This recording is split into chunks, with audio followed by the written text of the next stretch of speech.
You're not family, you only stayed because it was convenient. My daughter said that while signing the inheritance papers. My son-in-law stayed quiet. I just signed another sheet and left in silence. 3 weeks later, she found out what I had signed. I'm glad to have you here. Follow my story until the end and comment the city you're watching from so I can see how far my story has reached. The rain tapped against my windshield as I pulled into the law office parking lot. My arthritic hands gripped the steering wheel, tighter than necessary, partly from the pain, partly from the anxiety gnawing at my stomach. I didn't know why Indy had called me to sign these papers today, but her tone left no room for questions. Just be there at 3, Mom. Don't be late. These papers need your signature. I turned off the engine and sat there, watching raindrops race down the glass. At 65, I'd thought I was past the stage of feeling like a scolded child. Apparently, not. Inside, the receptionist barely looked up as I shook the rain from my umbrella. They're waiting for you in conference room B, she said, not bothering with pleasantries. The hallway seemed longer than it should have been, each step forward carrying the weight of something final. I'd been feeling it for months now. The subtle shift in how Indy looked at me, the way conversations stopped when I entered rooms, the whispered discussions between her and Lance. I knocked softly before entering. They were both there, Indy in her crisp navy suit, Lance beside her, his attention fixed on a stack of papers. Neither stood when I entered. "You're 5 minutes late," Indy said, not looking up from her phone. "I'm sorry, the rain—" "It's fine. Just sit down. We have things to do after this." I settled into the hard-backed chair across from them, placing my worn purse on my lap. For a moment, the only sound was the shuffling of papers as Lance arranged them in front of me. "These are the final distribution papers for Dad's estate," Indy explained, her voice clinical. "We've already gone through everything. This is just a formality to transfer the remaining assets." I nodded, though I knew there was more to it. After losing Harold 4 years ago, I'd moved in with Indy and Lance to help with little Mason. What started as a grandmother's love, making breakfast, handling school pickups, reading bedtime stories, had slowly morphed into something else. I'd become the live-in help, convenient, but not quite family. Lance slid the papers toward me. "Sign where the tabs are," he said, his voice flat. It was the most he'd spoken to me in weeks. As I reached for the pen, my hand trembled slightly. "What exactly am I signing away?" I asked, my voice softer than intended. Indy sighed, the exasperated sound I'd grown too familiar with. "Mom, it's just formalities. Everything Dad left for both of us. The house, the accounts, his investments. We've been over this." I hadn't been over anything. Since Harold's death, financial discussions happened without me, behind closed doors. But I nodded anyway and began signing. "I'm glad this is finally getting settled," Lance said to Indy, as if I weren't there. "We can move forward with the renovations next month." Renovations? To my house? The home Harold and I had built together? I paused, pen hovering over the next tab. "What renovations?" Indy's eyes met mine, something cold and unfamiliar in them. "We're gutting the old place. It's outdated, and we need the space for entertaining." "But that's my home," I whispered. "It's just a house, Mom. And technically, it's our house now." I felt the air leave my lungs. "I don't understand." Indy leaned forward, placing her manicured hands flat on the table. "Let me make this clear. We're done playing house. You've been staying with us because it made sense when Mason was younger. He's in school full-time now. But I thought—" "You— thought what? That you'd live with us forever? That wasn't the deal." I stared at my daughter, this stranger with familiar eyes. "What deal? I came to help you after your father died. And we appreciated that. But it's time for you to find your own place." My pen clattered to the table. "Where will I go?" For the first time, Lance looked uncomfortable, but Indy's expression remained unmoved. "There's a nice retirement community in Brentwood. We've already looked into it for you." The words hit like physical blows. A retirement home. They'd been planning this. All those hushed conversations, the sudden questions about what furniture I wanted to keep, the casual mention of an old friend who loved her new senior living arrangement. I reached for the pen again, a strange calm settling over me. I would sign, I would walk out, I would disappear from their perfectly curated lives. As I added my final signature, Indy gathered the papers without a word of thanks. She slid them into a folder, her wedding ring catching the fluorescent light. The ring Harold had helped Lance pick out for her. "Is that all?" I asked, rising slowly. "That's all," Lance confirmed, still not meeting my eyes. I clutched my purse, turned to leave, but Indy's voice stopped me. "Mom, don't make this harder than it needs to be. You're not family. You just stayed because it was convenient. For all of us." The words cut deeper than any knife. I didn't turn back. I didn't let her see the tears that sprang to my eyes. I simply walked out, my footsteps echoing in the hallway. 3 weeks later, she would discover what I had actually signed. 3 weeks later, everything would change. But in that moment, as I walked to my car in the rain, I was just an old woman with a broken heart and nowhere to call home. My small motel room felt simultaneously claustrophobic and too empty as I unpacked the single suitcase of belongings Indy had deemed mine. The rest of my life, 4 decades of memories, trinkets, and treasures, remained in the house that was no longer my home. I placed Harold's photograph on the nightstand, my fingers lingering on his smiling face. "You'd be so disappointed," I whispered to him. That night, sleep eluded me. Every time I closed my eyes, memories flooded in, not as gentle waves but as a crushing tsunami. I remembered Indy as a little girl, her front teeth missing, rushing to show me her spelling test with the gold star.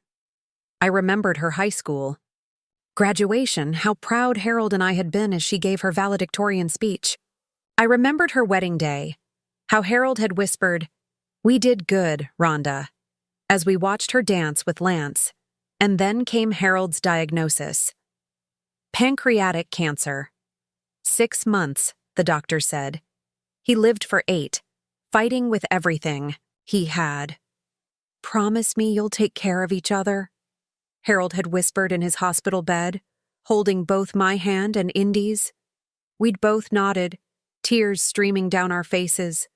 A promise I had kept, a promise she had discarded. When Harold died, Indy was pregnant with Mason. She and Lance had just bought their new house, their careers were taking off, and they were overwhelmed. It seemed natural when they suggested I move in to help with the baby. "Just until we get our footing, Mom," Indy had said. "It would mean everything to us." I sold my little condo without hesitation. What did I need it for? My family needed me. The first year with Mason was a blur of midnight feedings, first smiles, and the pure joy of watching a new life unfold. Indy went back to work, and I settled into a routine with my grandson. We became a team, Mason and I. But as the years passed, something shifted. Indy's requests became demands. Lance's gratitude turned to expectation. The guest room became Rhonda's room, not Mom's or Grandma's. "Could you have dinner ready by 7? The Brightons are coming over. Mason needs to be picked up early from school today. One of us will be home by 8. We've got that charity event tonight. You don't mind handling bedtime again, do you?" I didn't mind. Not really. I loved Mason, loved being part of his life. But slowly, invisibly, I was being erased. From mother to nanny, from family to staff. There was the Christmas party when I overheard Indy introducing me to her colleagues. "This is Rhonda, she helps us with Mason." Not my mother. That stung. Then came Mason's school events, where Indy would arrive late, take over with a bright smile, graciously thanking me for filling in as if I were hired help, not his grandmother. The morning light was creeping through, The thin motel curtains before I finally drifted off, exhaustion overcoming heartache. I woke to a pounding on my door. Disoriented, I fumbled for my glasses and checked the time. 10:37 a.m. I never slept this late. Mrs. Keller? You need to check out by 11 if you're staying another night. A gruff voice called through the door. Yes, thank you. I'll be down shortly, I called back, my voice scratchy from crying and lack of sleep. I dressed slowly, my joints protesting more than usual, age or heartbreak. It was hard to tell the difference sometimes. As I gathered my meager toiletries from the bathroom, my phone rang. Indy's name flashed on the screen. My heart leaped traitorously. Had she changed her mind? Was she calling? To apologize? I answered, trying to keep the hope from my voice. Hello? Mom, where are you? Her tone was all business. At the Gateway Motel on Lexington. A motel? Good grief. Why didn't you go to Aunt Patricia's? Patricia lived 3 hours away and hadn't spoken to me since Harold's funeral, when she accused me of monopolizing the sympathy. Indy knew this. I needed somewhere close, I said simply. Whatever. Listen, I need Mason's vaccination records for camp. Where did you put them? Not, how are you? Not, are you okay? Just another demand. In the filing cabinet in the study. 3rd drawer, blue folder. Great, thanks. She paused. So, have you thought about Brentwood Acres? They have an opening next month, the retirement home, as if I had been considering it rather than having it thrust upon me. I don't think Brentwood is for me, I said, surprising myself with the firmness in my voice. Mom, don't be difficult. It's a nice place. They have activities and people your age. I said no, Indy. A sharp exhale. Fine, but you need to figure something out. Lance's mother wants to use the guest room when she visits next month. Of course, the other grandmother, the one who sent expensive gifts and took lavish vacations with Indy and Lance, but rarely spent actual time with Mason. I understand, I replied, though I didn't. I couldn't understand how my daughter had become this person. Good. I'll let you know when we're moving your things out. She hung up before I could respond. I stared at the phone, a strange sense of clarity washing over me. This call, so cold and transactional, crystallized everything I had been feeling, but couldn't articulate. For years, I had been making excuses for Indy's behavior. She was stressed. She was ambitious. She had so much on her plate. But the truth was simpler and more painful. She simply didn't value me anymore. I sat on the edge of the motel bed, Harold's photograph in my hands. I kept my promise, I told him. I took care of her, but she's not taking care of me. My eyes fell on my battered leather purse, where the copy of yesterday's paperwork sat. The documents I had signed so obediently. The papers I had subtly altered with a single checked box before signing. A small act of self-preservation that Indy and Lance, in their rush and arrogance, had missed completely. In 3 weeks, when the processing was complete, they would discover what I had done. Not out of malice, but out of necessity. The property in Cape Cod that Harold had left solely to me, our secret sanctuary, would remain mine, not part of the estate they so eagerly divided.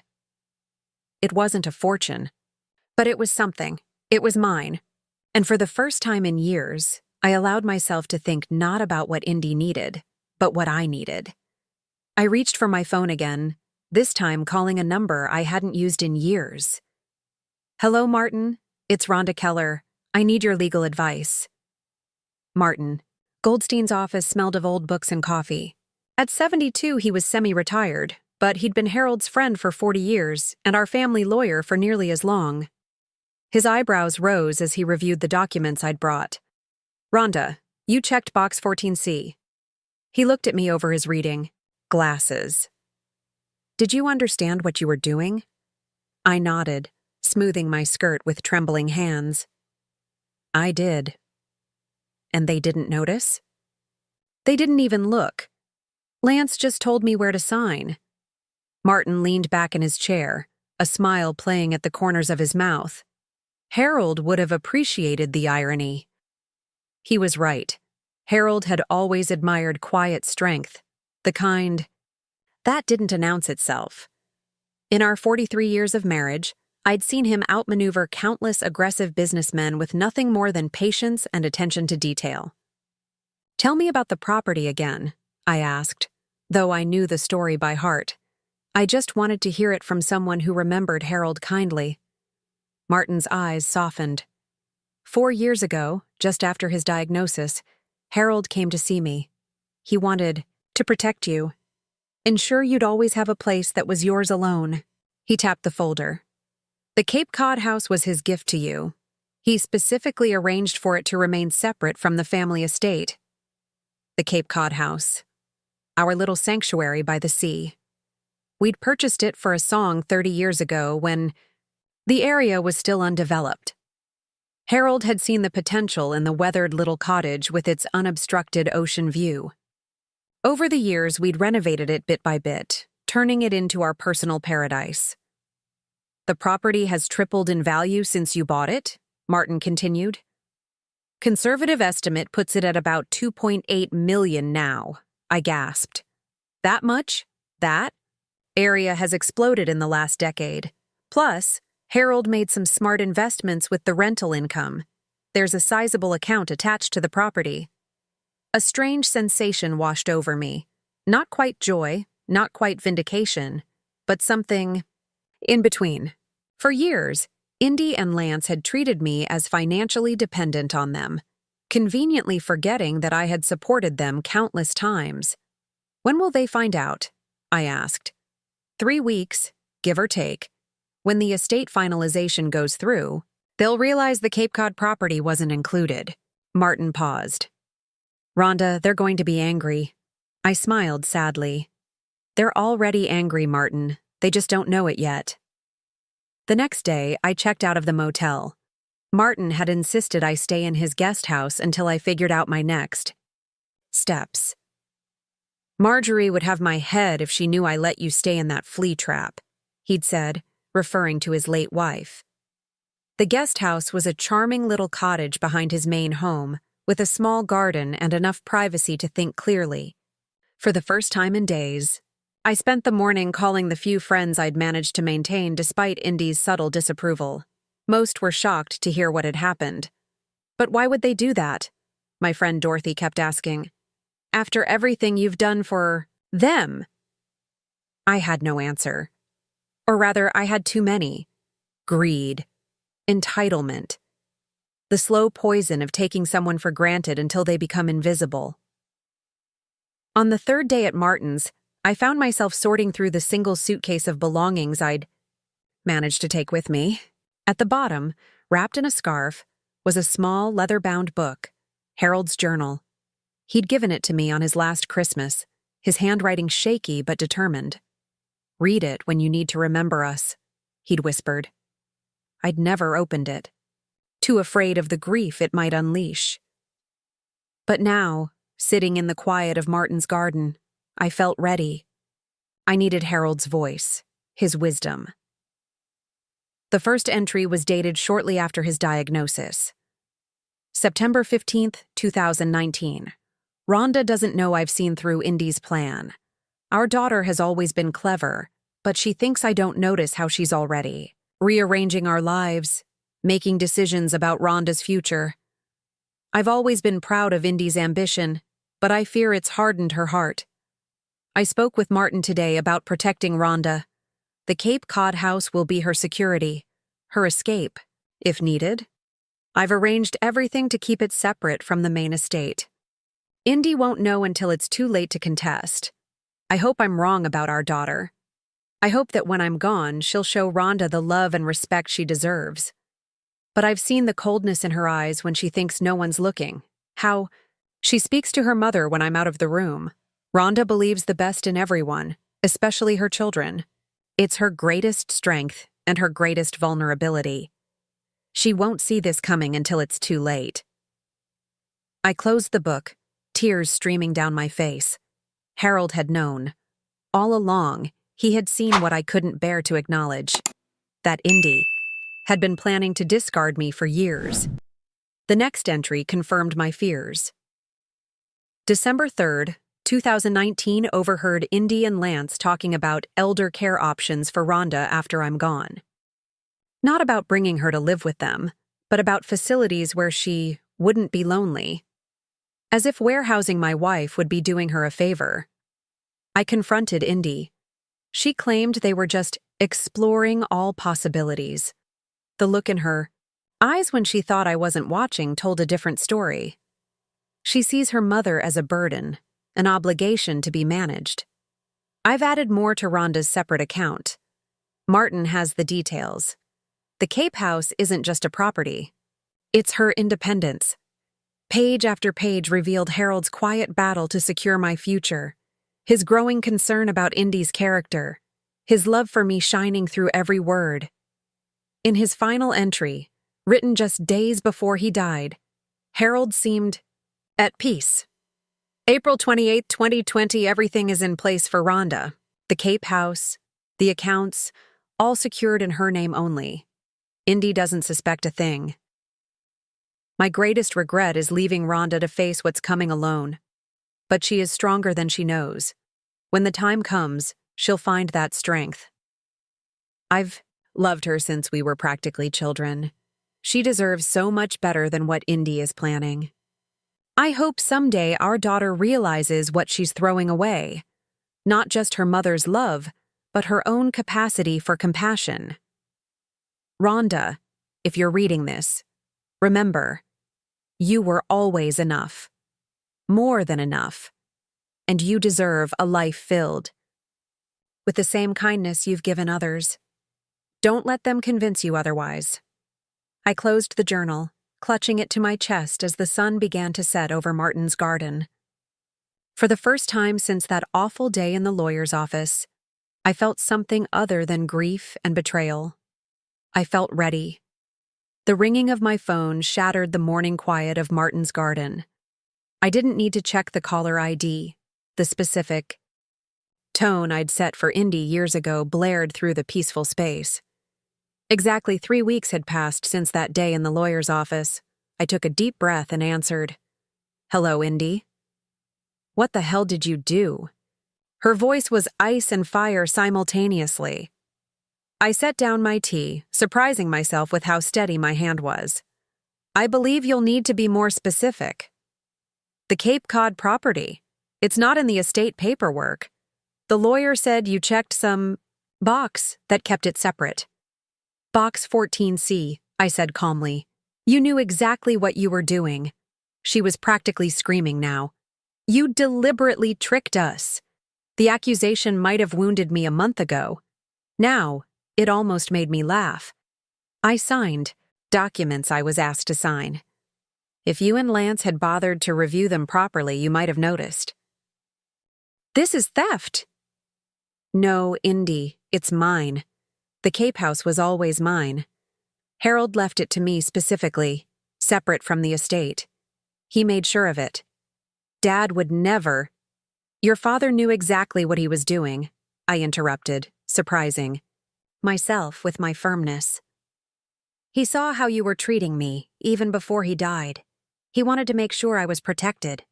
The silence on the other end stretched for several seconds. "We're coming over," she finally said. "Where are you staying?" I hesitated. Part of me wanted to refuse, to keep my sanctuary private. But another part, perhaps the stronger part, wanted to face her, to stand my ground. "I'm at Martin Goldstein's guest house." "The old lawyer? Why would you—" "Never mind. We'll be there in an hour." The call ended abruptly. I sat motionless for several minutes, processing what had just happened and what was about to happen. Then I called Martin. "They're on their way," I told him. "Just Indy and Lance, I think." "Do you want me to be there?" he asked, concern evident in his voice. "No. I need to do this myself." I paused. "But maybe stay nearby." "I'll be in the main house. Just shout if you need me." I used the next hour to prepare myself, not just emotionally, but physically. I showered, styled my hair, and put on my favorite navy dress, the one Harold always said made my eyes shine. I wanted Indy to see me not as the discarded mother, but as the woman I truly was. Strong, dignified, whole. When the doorbell rang, I was ready. Indy stood on the porch, Lance slightly behind her. She wore her power suit, the one she saved for important negotiations. Her eyes widened slightly at my appearance, as if she'd expected to find me disheveled and broken. "Come in," I said, stepping aside. They entered the small guest house, Indy's gaze sweeping critically over the modest furnishings. I led them to the sitting area, where I'd prepared coffee and Indy's favorite lemon cookies, the ones I used to bake for her school lunches. "Let's get to the point," Indy said, ignoring the offered refreshments. "You deliberately withheld the Cape property from the estate division." "I didn't withhold anything," I replied evenly. "The Cape house was never part of the estate to begin with. Your father left it directly to me." "That's impossible. Everything was supposed to be divided equally." "Not everything. Harold made specific provisions for me. The Cape house was my security." Lance cleared his throat, speaking for the first time. "The property is worth almost $3 million now." "I'm aware." "Be reasonable, Rhonda," he said, dropping the mom he'd used for 15 years. "That's a significant asset. It should be shared." I looked at him steadily. "Like your home was shared with me, before you decided I was inconvenient?" He had the grace to look away. Indy paced the small room, her heels clicking aggressively on the hardwood floor. "This is ridiculous. You're being petty because we asked you to move out." "You didn't ask, Indy. You informed me I was being discarded." I kept my voice calm. "And you didn't just ask me to move out. You told me I wasn't family." "I never said, 'You're not family.' You just stayed because it was convenient." "Those were your exact words." Her mouth opened, then closed. For a brief moment, something like shame flickered across her face. "I was upset," she finally said. "But that doesn't change the fact that you deliberately deceived us about the Cape house." "No, I simply protected what was rightfully mine, just as your father intended." Lance leaned forward, adopting his negotiation posture. "Look, we can work something out. Sell the property and divide the proceeds. That would be fair." "Fair?" The word tasted bitter on my tongue. "Was it fair when I sold my condo to move in? With you? When I spent 5 years raising your son while you built your careers? When you introduced me as the help, rather than your mother?" Lance had the decency to look uncomfortable, but Indy's expression hardened. "Always the martyr," she snapped. "No one forced you to help with Mason." "No, they didn't. I helped because I love him, because that's what family does. And now you're punishing us by keeping the Cape house." I took a deep breath. "I'm not punishing anyone, Indy. I'm simply taking care of myself since you've made it clear you won't." A sudden noise from outside drew our attention. Through the window, I could see Mason riding his bike in Martin's driveway, with Martin pretending to chase after him. The boys' laughter floated through the open window. "Is that—" Indy stood abruptly. "You've been seeing Mason behind our backs?" "No. He's here with Martin. It's the first time I've seen him since I left." Indy moved to the window, watching her son play. For a moment, her expression softened. "He's been asking about you," she admitted reluctantly. "Wants to know when Grandma's coming home." The words pierced my heart. "What did you tell him?" "That you needed some time to yourself." She turned back to me. "What was I supposed to say? That we kicked you out?" "You could have told him the truth. That you decided I wasn't needed anymore." Lance stood, joining Indy at the window. "Look, this is getting us nowhere. The fact is, we need to resolve the property issue." I squared my shoulders. "There is nothing to resolve. The Cape house is mine. Your father ensured that." We could contest it, Indy threatened. Take it to court. You could try, I agreed. But Martin has all the documentation showing it was Harold's explicit wish. Plus, you signed the papers too, Indy. Her face flushed with anger. This isn't over. Actually, it is. I stood, signaling the end of our conversation. I've given you both 15 years of unwavering support. I've loved your son as my own. I never complained, never asked for recognition, and when you decided I was disposable, I left without a fight. I walked to the door and opened it. The Cape House is non-negotiable. It's my home now, my sanctuary, just as Harold intended. Indy stared at me, her expression a mixture of rage and something else, perhaps respect or simply surprise at my newfound backbone. Mason misses you, she said abruptly. He cries at night. The words were like a knife to my heart, but I refused to be manipulated. He's welcome to visit me. I'm still his grandmother, even if you've decided I'm not your mother. And where exactly? Will he visit you? Here? In this? Guest house? No, I said, my decision crystallizing in that moment. At the Cape House. I'm moving there next week. Indy's mouth fell open. You can't be serious. It's 3 hours away. I'm very serious. It's my home now.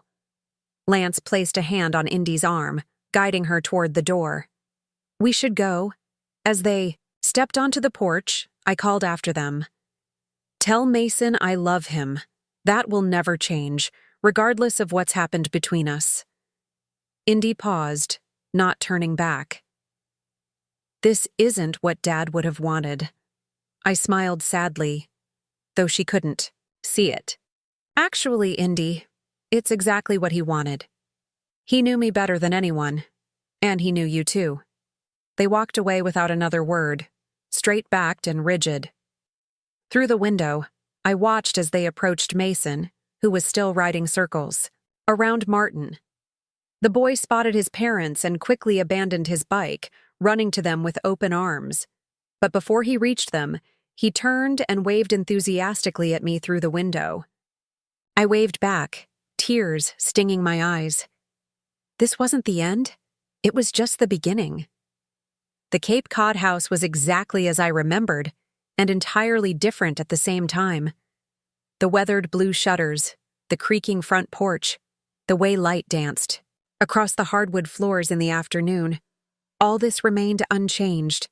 But now, without Harold's booming laugh filling the rooms or his reading glasses perpetually misplaced on various surfaces, the house felt both hollow and full of possibilities.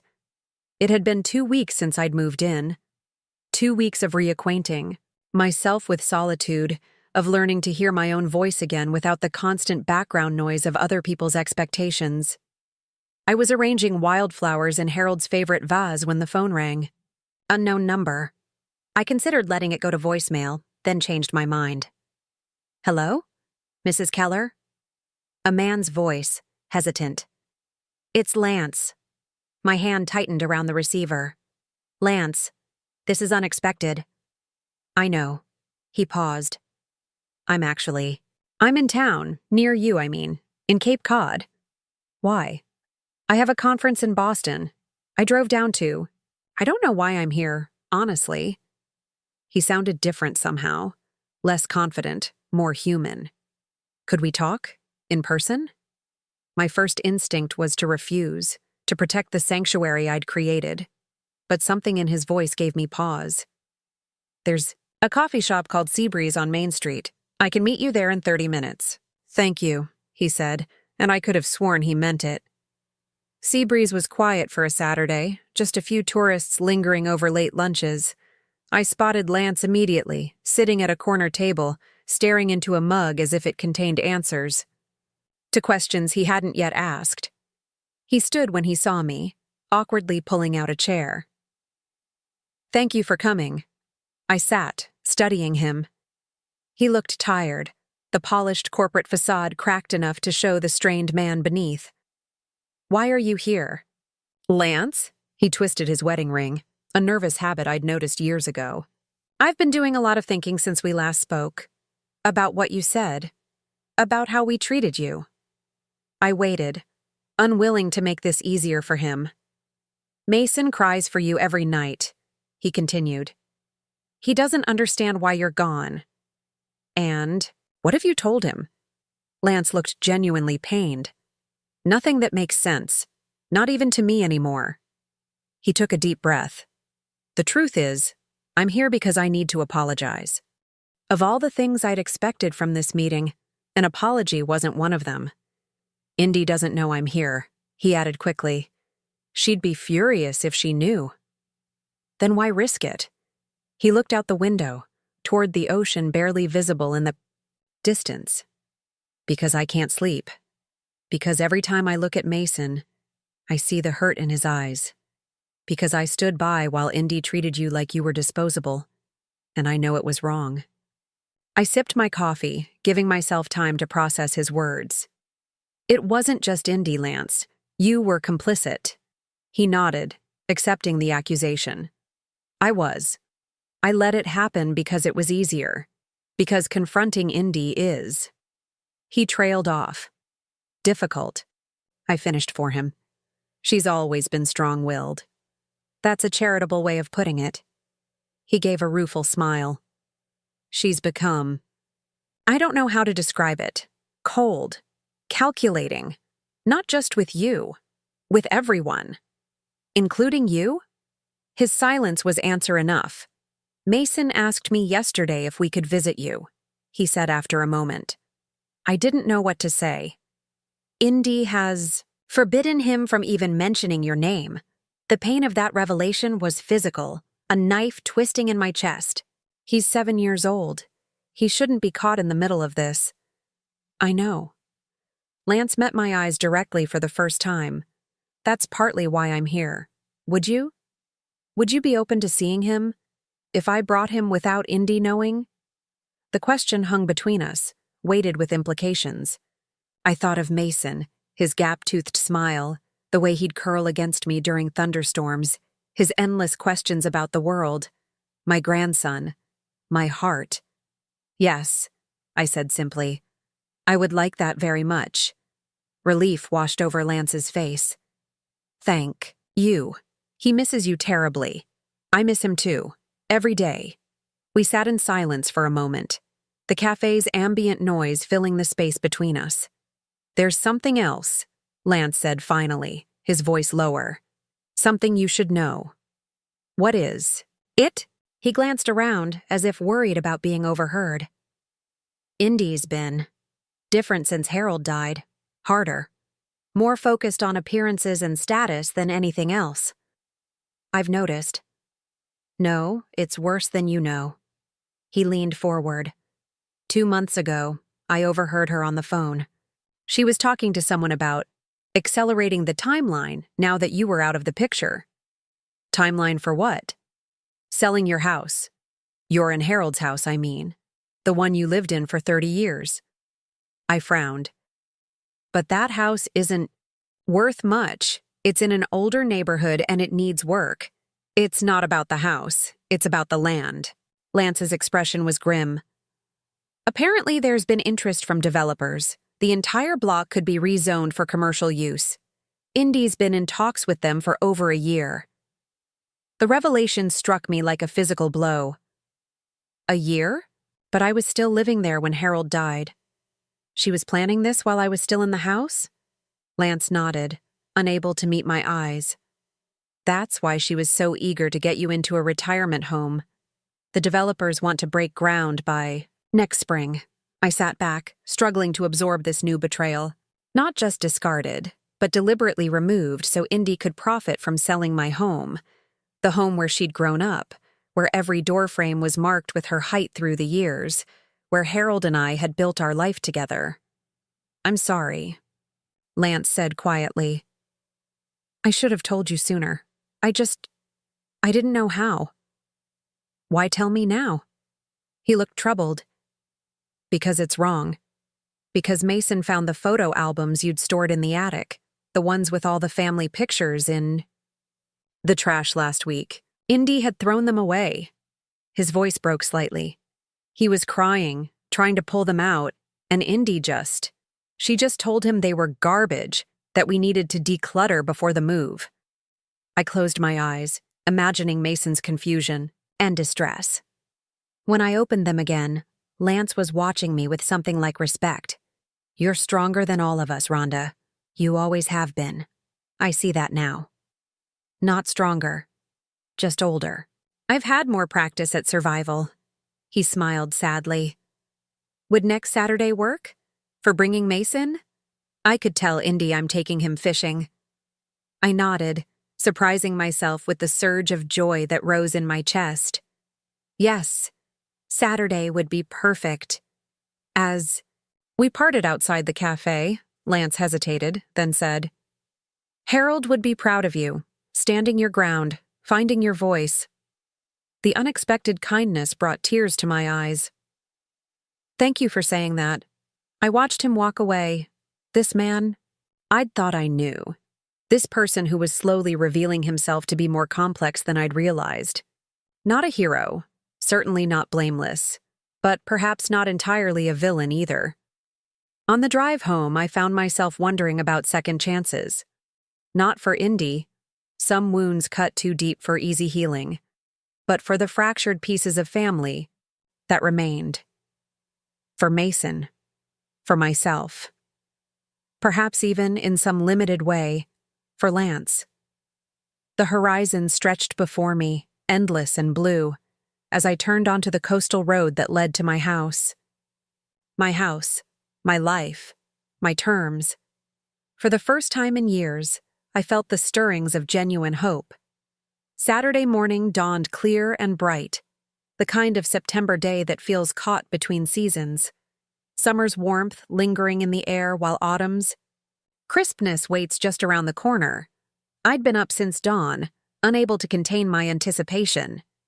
Mason was coming today. I'd spent all week preparing, baking his favorite chocolate chip cookies, setting up the spare bedroom with colorful quilts, and a nightlight, just in case, and clearing a space on the beach for the kite I'd bought him. I wanted everything to be perfect, even though I knew what mattered most was simply being together again. At 10 o'clock sharp, a car pulled into the driveway. I watched from the window as Lance helped Mason out of his booster seat. The boy looked around curiously, taking in the weathered shingled house and the ocean just visible beyond the dunes. Then he saw me at the window. His face transformed, breaking into a smile so radiant it brought tears to my eyes. He broke free from Lance's hand and ran full tilt toward the porch, nearly stumbling in his haste. I threw open the door just as he reached the steps, and then he was in my arms, his small body crashing into mine with the force of a tiny hurricane. "Grandma! Grandma! You're here!" I held him tight, breathing in the familiar scent of his hair, still baby sweet at 7, mixed with the faint traces of the citrus shampoo he'd always insisted on. "I'm here, sweetheart. I've missed you so much." "I missed you too," Mom said. "You went away, but I knew you wouldn't leave without saying goodbye." My heart clenched at the innocent faith in his words. Over Mason's shoulder, I met Lance's eyes. He stood awkwardly by the car, hands in his pockets, worry etched across his face. I beckoned him closer. "Come in, both of you." The morning passed in a blur of joy. Mason explored every corner of the house, exclaiming over the shells I'd collected. The view from the upstairs window, the wooden sailboat Harold had carved years ago. He chattered endlessly, filling me in on everything I'd missed. His loose tooth, the science project he'd won an award for, the new friend at school who could do perfect cartwheels. Lance stayed mostly quiet, watching us with a complicated expression. When Mason ran outside to fly his new kite, Lance finally spoke. "I haven't seen him this happy in months." I nodded, watching through the window as Mason's kite caught the wind, soaring high above the dunes. Children are resilient, but they notice more than we give them credit for. "Indy's pushing for private school next year," Lance said suddenly. "In Connecticut, it would mean boarding during the week." "Boarding? At 8 years old?" I couldn't hide my shock. "That's awfully young." "I know. I've tried to talk her out of it, but she's convinced it's the best way to ensure his competitive edge. He made air quotes around the words, his distaste evident. We fell silent, both watching Mason as he ran along the beach, the kite dancing above him. "I've been thinking about what you said," Lance continued after a moment. "About how we treated you. About the kind of family we've become." He took a deep breath. "I'm not proud of the role I played." "Why did you let it happen?" I asked quietly. It was the question that had haunted me for years. He considered his answer carefully. "At first, it was easier to go along with Indy, to convince myself she knew best. Then it became habit, and after a while." He shook his head. "After a while, I think I was afraid of her." The admission hung in the air between us, raw and honest. "She's not the person I married," he added softly. "Or maybe she is, and I just didn't want to see it." Before I could respond, Mason burst through the door, cheeks flushed with excitement. "Grandma, the kite went so high. Did you see?" I did. "Sweetheart, you're a natural kite flyer. Can we have cookies now? Dad said you made cookies." I laughed, grateful for the interruption. Some conversations weren't meant for young ears. "We certainly can. And afterward, how would you like to help me collect shells for that special jar I showed you?"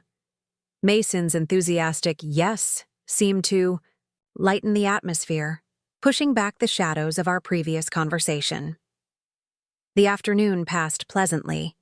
We walked the beach, collected perfect scallop shells, built a sandcastle complete with moat and drawbridge, and returned to the house sandy and content.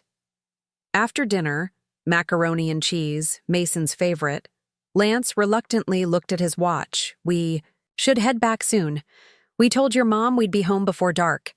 Mason's face fell. "Can't we stay longer? Please, Dad?" Lance and I exchanged glances over Mason's head. "Not today, buddy," Lance said gently. "But maybe we can come back soon. Promise?" Mason looked between us, his eyes big and hopeful. "I promise," Lance said firmly, surprising me with his conviction. As they prepared to leave, Mason hugged me tightly. "I don't want to go?" I knelt to his level, holding his small hands in mine. "I know, sweetheart, but you can call me anytime, and I'll be right here, waiting to see you again." "Mom threw away our pictures," he said suddenly, his voice small. "The ones of you and Grandpa. I tried to save them, but she got mad." My heart broke for him, caught in the crossfire of adult conflicts he couldn't possibly understand. "I have plenty of pictures here," I assured him. "Next time you visit, we'll look at them together. And maybe we can make copies for you to keep." He nodded solemnly. "I'd like that." After one more fierce hug, he ran to the car, leaving Lance and me alone on the porch. "Thank you for today," I said. It meant the world to him. And to me. Lance nodded, his expression troubled. "Rhonda, there's something else you should know. I'm thinking about leaving Indy." The confession stunned me. "Because of how she treated me?" "That's part of it. But it's more than that. It's who she's become. The way she treats Mason when no one's watching. The constant pressure. The emotional manipulation." He ran a hand through his hair. "I've been consulting with a lawyer about custody arrangements." I took a moment to absorb this revelation. "And you're telling me this because I want Mason to have you in his life. Because when the time comes, I may need your testimony about what you've observed in our household." He looked away. "And because I thought you deserved to know." From the car, Mason waved frantically, calling for his father to hurry. Lance turned to go, then paused. "We never should have done what we did to you. I hope someday you can forgive me for my part in it." I watched them drive away, Mason's face pressed against the window, waving until they disappeared around the bend. The sunset painted the sky in brilliant oranges and pinks, reflecting off the calm surface of the ocean. I stood on the porch long after they'd gone, contemplating forgiveness, family, and the strange winding paths that life sometimes takes.